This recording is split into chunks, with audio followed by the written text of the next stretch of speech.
काला जादू। आप सोच रहे होंगे कि यह अस्पताल जैसे प्रतिष्ठित स्थान पर कैसे हो सकता है, लेकिन लीलावती कीर्तिलाल मेहता मेडिकल ट्रस्ट से जुड़ी कहानी कुछ और ही बयां करती है। यहाँ सिर्फ डॉक्टर और मरीजों की कहानियाँ नहीं, बल्कि एक गहरा रहस्य भी है, जिसमें काला जादू और हेराफेरी का आरोप शामिल है। लीलावती अस्पताल, जिसे एक समय मुंबई के सबसे प्रतिष्ठित मेडिकल संस्थानों में गिना जाता था, आज एक घोटाले के भंवर में फंस चुका है। ट्रस्टियों का आरोप है कि इस अस्पताल के पूर्व ट्रस्टियों ने 2000 करोड़ रुपए से अधिक की हेराफेरी की है। लेकिन कहानी यहीं खत्म नहीं होती। मौजूदा ट्रस्टियों ने पुलिस में शिकायत दर्ज कराई है कि इन घोटालों के साथ साथ अस्पताल के परिसर में काला जादू भी किया गया। उनके ऑफिस के नीचे से हड्डियों और मानव बाल से भरे 8 कलश मिलने की बात सामने आई है। एक मेडिकल ट्रस्ट से ऐसी घटनाएं जुड़ना न केवल हैरान करता है, बल्कि सोचने पर मजबूर करता है कि क्या ये सिर्फ घोटाला है या इसके पीछे कोई और गहरा खेल है। लीलावती अस्पताल के मौजूदा ट्रस्टियों द्वारा पूर्व ट्रस्टियों पर जो आरोप लगाए गए हैं वो काफी गंभीर हैं। मौजूदा ट्रस्टियों का कहना है कि ये तो सिर्फ शुरुआत है और पिछले ट्रस्टियों ने जो गड़बड़ियां की थी उसकी सिर्फ एक कड़ी है। अब देखना ये होगा आने वाले दिनों में और क्या नए खुलासे होते हैं और पूर्व ट्रस्टियों की कितनी मुश्किलें इससे बढ़ती हैं।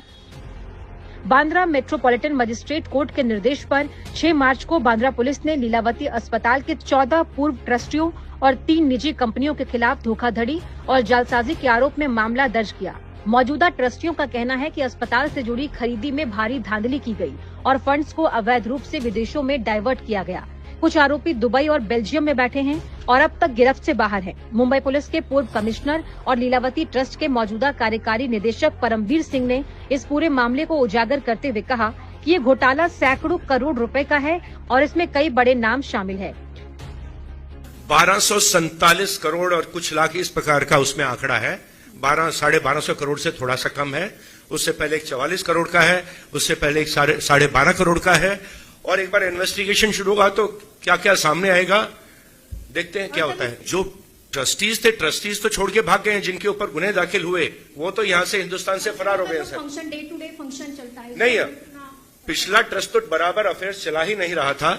ये तो जो प्रेजेंट ट्रस्टीज हैं जिन्होंने ओरिजिनली ट्रस्ट बनाया था पब्लिक सर्विस के लिए, चैरिटेबल पर्पज के लिए, तो फिर से जिस पर्पज के लिए हॉस्पिटल बनाया गया था, अपने लिए फायदा कमाने के लिए नहीं था, चैरिटी के लिए हॉस्पिटल बनाया गया था। अपनी मदर के नाम से श्री किशोर मेहता ने हॉस्पिटल चैरिटी के लिए बनाया था।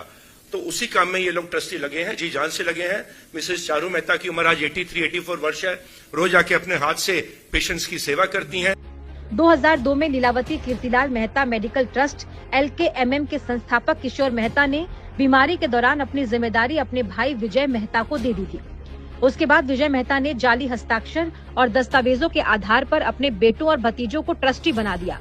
लीलावती ट्रस्ट ने पूर्व ट्रस्टी विजय मेहता और अन्य के खिलाफ बांद्रा पुलिस स्टेशन में 3 FIR दर्ज कराई है। प्रेजेंट ट्रस्टीज ने चार्ज संभाला तो ऐसी जानकारी, ऐसी इंफॉर्मेशन, ऐसी एविडेंस इनके सामने आई कि उस 20 साल के कार्यकाल में बहुत बड़े स्केल पर हजारों करोड़ का मिस अप्रोप्रिएशन घोटाला इस हॉस्पिटल में हुआ। रिकॉर्ड्स फोर्ज किए गए, पैसा साइफन किया गया, चीटिंग, फोर्जरी सब कुछ किया गया। और इस प्रकार के 3 ऑफेंसेस हमारे नोटिस में आए।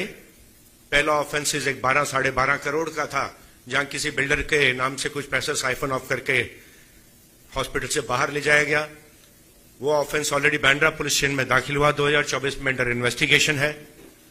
दूसरा बड़ा जो इलीगैलिटी, इरेगुलरिटी हमारे सामने आई, वो एक 44 करोड़ का मामला था, जहां के लीगल फीस बताकर पैसा साइफन ऑफ किया गया हॉस्पिटल से।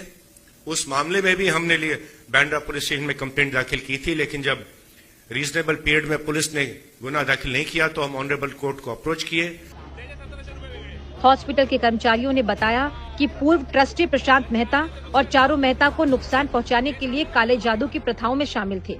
कमरों के अंदर खोदी गई ईंटें मिली, जिनमें मानव कंकाल भी मिला। मामले में आरोपी पूर्व ट्रस्टी UAE और बेल्जियम भाग गए हैं। फिलहाल पुलिस पूरे मामले की हर एंगल से जांच कर रही है।